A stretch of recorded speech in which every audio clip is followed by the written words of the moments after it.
Muling tiniyak ni Pangulo Aquino na patuloy ang pagsisikap ng kanyang administrasyon na matugunan ang mga problemang kinakaharap ng bansa. Inihayag ito ng Pangulo sa pagdaraos ng taunang 10 Accomplished Youth Organizations Awards.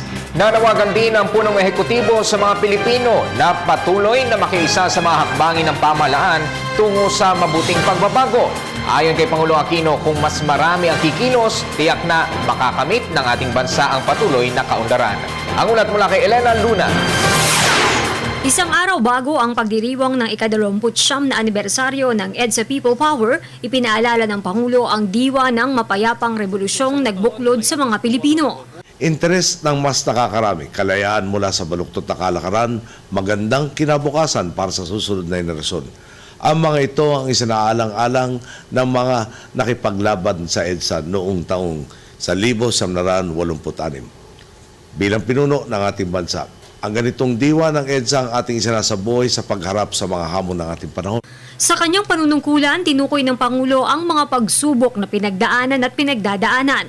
Kabilang na ang naipit ng mga Pilipino sa tensyon sa South Korea, banta ng sakit na Ebola at MERS coronavirus, lindol sa Cebu at Bohol, krisis sa Zamboanga, bagyo sa Yolanda at insidente sa Maguindanao. Bilang Pangulo, ginagawa ko ang lahat upang harapin at tugunan ang mga suliranin ng bansa. Madalas, binabaliwala na lang natin ang pagod at puyat. Hindi ako pwedeng magpadala sa bugso ng aking muson dahil baka mapalala ko pa ang problema. Sa bawat pagkakataon, kailangan kong maging mahinahon at laging balikan kung para saan natin ginagawa ang lahat ng ating pagsisikap. Ito nga ang tangi nating hangad.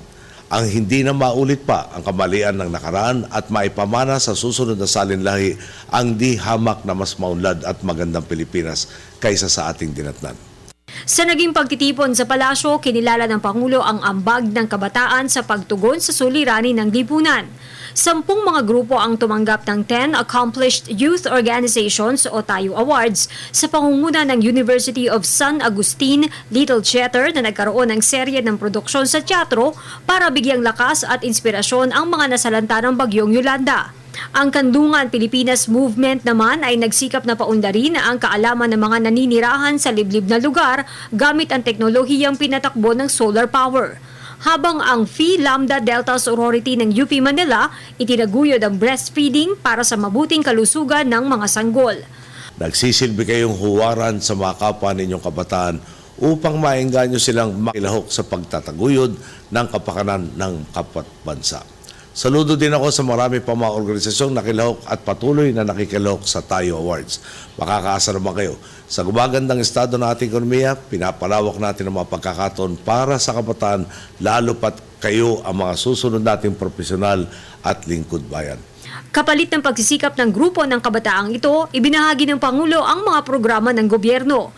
Inihalimbawa niya ang Conditional Cash Transfer for High School Expansion Program na may 1.2 milyong estudyante mula 15 hanggang 18 taong gulang na tinutulungan na makatapos ng high school at ang Training for Work Scholarship Program ng TESDA na sa 774,000 na graduates ay 96% ang employment rate. Sa harap na rin ng mga kabataan, hinikayat ng Pangulo ang kanilang henerasyon na ituloy ang pagbago at patibayin pa ang pundasyon ng isinusulong na Pilipinas. Mas mahaba pa ang itatagalin nyo sa mundo kumpara sa aming medyo nakakatanda. Kung negativismo at pag-una sa sarili ang mangingibabaw ngayon, mas matagal kayong magtitiis sa pagdurusang dulot nito. Kung gagawin natin ang tama, mas matagal naman ninyong matatamasa ang positibo nitong bunga.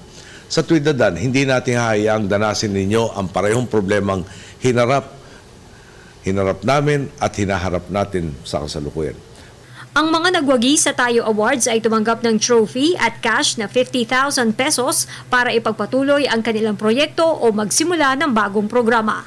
Para sa Telebisyon ng Bayan, Elena Luna.